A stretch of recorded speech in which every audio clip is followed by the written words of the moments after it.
Hanggang sa uli, mamahalin kita. Lalo na ng puso. Gracias, Tia. Yes, Tia. Alahaga sina Ninita at Poldo.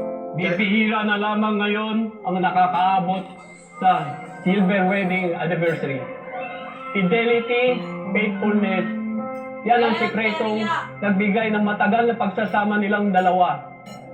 Sa panahon ngayon, maraming relasyon ang nasisira ng dahil sa pakikiapit o yung usong-uso ngayon na pinapalabas tungkol sa mga kabit ng asawa.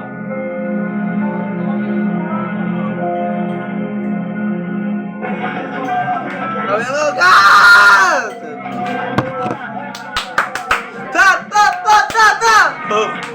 Kakatayin hindi magkamal! Sama din magkamal! Sama natin na unang puputok! Sabi natin na unang! Sabi mama ko! Sabi ko! Sabi ko! Sabi ko! Ikaw yun! Sabi ko! Ikaw yun! Sabi ko! Ikaw yun! Sabi ko! Papatay na! Pino! Sabi ko! Sabi ko na! Sabi ko! Mahal sa inyo na dahil na ito! Ito! Mahal na ito! Sabi ko! Ikaw yun! Lagi ka mag-ingat, lalo na dyan sa pag-iba-iba ng destino mo. Ano ba? Ako po. At ikaw naman, Mira. Okay. Baka mamaya, matambangan at magsentuhan ka ng kalaban. Oh? Kalaban? Wala naman. Wala.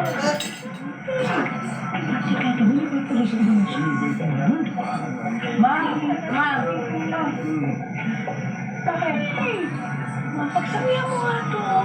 Pabata-bata, nagpapaligaw na dun sa among nila. Si Ate Alice naman, sinabi ng kaibigan ko lang sa school yung si Jeffrey. Kaibigan ay nakikita. Nakita ko. Ano ba yung usapan niya? Ay. Meron daw nililigaw. May kaibigan. Siya yun. Baka naman talagang may gusto sa'yo yan.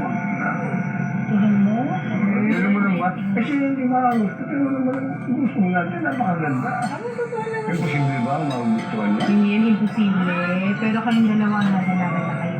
Kung maghanap yung maniligo sa'yo, kung makakasama niyo ang hahanapin niya yung mabait. Kung magtatagal kayo ng matagal na panahon, tutulad ng kita ng sitwasyon mo. Eh nga, ba't hindi na lang kayo ni Papa yung gayahin namin? Matagal na yung pagsasama ninyo Ikaw dandaan kang mamili. Sigurado ka, lalaki yan. Papa naman eh. Hindi lang pala po yun. Sabi ko lang anak, di ba? Kailangan mamili kayo bagay ako. Diba? Papa! Sige na. Ninita! Sama tayo! Nagugutom na ako!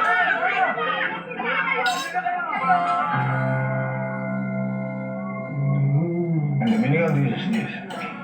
Ganyan. Ay! Ala! Sino yan? Katabi mo! Yan! Ay, naku mo yan! In fairness, tinan mo na Uy, baka yata na nawawala ka sa simbahan. Tinan mo yan, ate mo. May, sinusubukan niya sa Ano yan? Patingin? Ay, ako naman. Akala ko ano na. Wala ako dyan eh. Ikaw, ha? Alam niya, kaya ka pala. Sino yan? Ma pala. Ma, pa. Nasaan na pala yung mga wedding pictures ninyo? Kasi sa bahay ko ng classmates ko, yung mga pictures ko ng parents nila, nandiyan sa dingding, naka-display. Eh, bakit yung sa atin, wala po? Alam ko lang kasi talaga kami wedding pictures. Bakit wala? Huwag yung sabihin wala kayong photographer ng kasal ninyo. Ito naman, eh baka naman yung sa sobrang tagal kasi, na-misplace na nila. Alam ko lang talaga kaming wedding pictures ng papa niyo kasi Naman. hindi naman kami kinasal. Bakit? Eh, bakit di ka nagpakasal? Papa, ba't hindi mo pinakasalan si Mama? Nagkailan mo po ba? Anak, ang ganito yan. Gusto na yung pakasal ng nanay mo. Kaya lang biglang nabuntis sa kapatid mo, si Alice. Yun. At saka, that time, medyo mababa pa ang rango ko. At kunti pa lang ang sweldo ko. Kaya naging practical kami. After that, eto na naman, nabuntis na naman sa'yo. Eh yun, hanggang saan, wala na sa isip namin ang kasal. Pero alam na ang Diyos na, mga anak, gusto namin magpakasal ng nanay mo. Diba? Mga anak, alam naman namin na kasalanan yung magsama kung hindi kasal. Pero wala man kami basbas ng Diyos, hindi pa rin kayo sa amin. Pero kung hindi kami kasal, pamilya pa rin tayo maitutuloy kasi nandiyan kayong dalawa. Nagmamahalan tayo lahat, diba? Hayaan nyo, pa, ma. Pagtapos na ako sa pag-aaral, magtatrabaho po ako ng maigi. Ako ang mag-sponsor at gagastos sa kasal niyo. Siyempre, hindi ako. Hindi ako. Kita may sagot yun kami. Hindi ako. Sabi mo yan. Hindi ako. Hindi ako. Sabi doon. Ako. Joyce, ito mo nga sa amin. Gano'n nakaka-close sa father mo? Sobrang close po. Kung may 101% po, yun po kami po. Kaya nga. So ano yung mga memorable? Pinaka-memorable sa akin po yun Oo. kung pagdating niya galing duty po, tinatanggal ko po yung sapatos niya, tapos yung medyas na po. Oo. Tapos pinipisil-pisil ko po kasi mahilig po siya magpamasahe po. Amin naman sa ko Opo, yung pinamasahe ko po yung paa po. Nagkikwentuhan po kami, tapos tinuturuan po niya kaming kumanta ng ate ko po.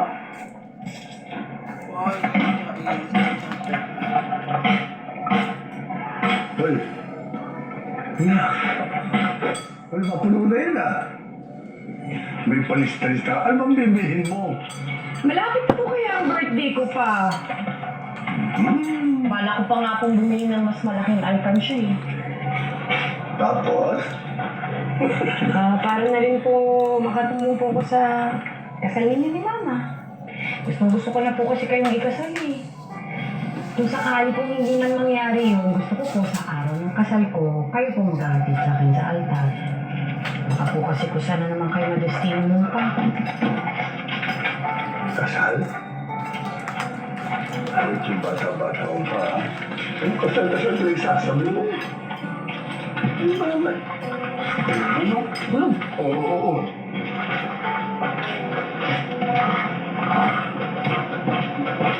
Anak. Sige na. Pero umuwi ka sa kasal ha. Pero alam mo, pag dumating ang oras na yun, yun ang pinaka-importanting bagay sa akin. Ay mahihatid sa altar. Wala akong pwede ipagpalit doon. Pero, tandaan mo ha, ito birthday muna. Muna kasal-kasal ha. Tumigil ka na muna. Ha? Basta darating kayo, Papa.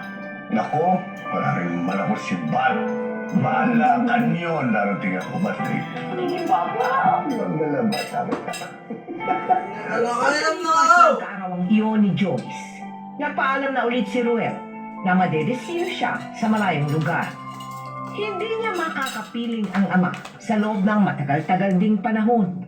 Kaya nilibang na lamang ni Joyce ang sarili sa pamagitan ng pag-enroll sa isang summer class.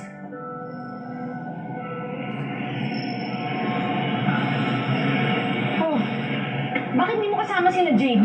Akala ko pagkatapos ito, sama-sama tayo magre-review para sa college entrance exam natin. Wala eh. Parang ayaw niya lumabas. Sorry. Sabi ko nga. Sabi ko nga, sorry. Alam mo yun, di ba? Sabi na, Jack.